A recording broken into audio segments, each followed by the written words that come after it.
Rais wa Zanzibar na mwenyekiti wa Baraza la Mapinduzi Mheshimiwa Dr. Hussein Ali Mwinyi anatarajiwa kuondoka Zanzibar leo tarehe 17 Juni mwaka 2026 kupitia uwanja wa ndege wa kimataifa wa Abedi Amani Karume kuelekea Mombasa, Jamhuri ya Kenya kwa ziara ya kikazi ya siku 2. Rais Dr. Mwinyi atamwakilisha Rais wa Jamhuri ya Muungano wa Tanzania Mheshimiwa Dr. Samia Suluhu Hassan katika mkutano wa 11 wa masuala ya bahari ulioanza kufanyika Mombasa tarehe 16 na utakaomalizika tarehe 18 Juni mwaka 2026 chini ya kauli mbiu ya Our Ocean, Our Heritage, Our Future.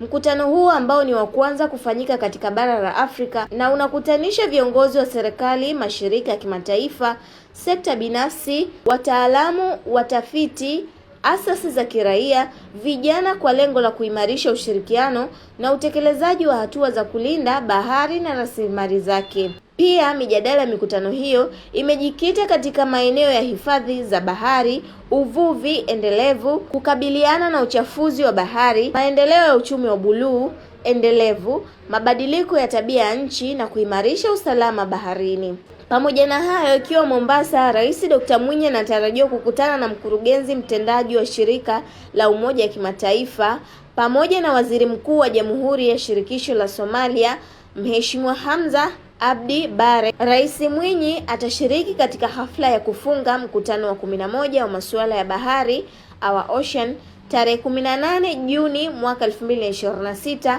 Mombasa, ikiwa ni sehemu ya kuimarisha uchumi wa buluu na matumizi endelevu ya rasilimali za bahari. Aisha Chaz, Tifu TV.